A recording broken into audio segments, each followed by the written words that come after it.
Okay, I just thought I'd show you where I work, right here.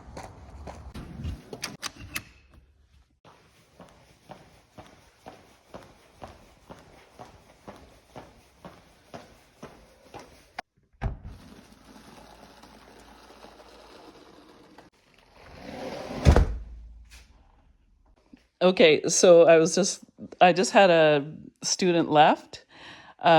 This is a one-on-one student I've had for years. Anyways, this student is just the best. So this is, you see all these chairs. It's one kid. So awesome. So awesome. So I have to clean up this and get ready for art club.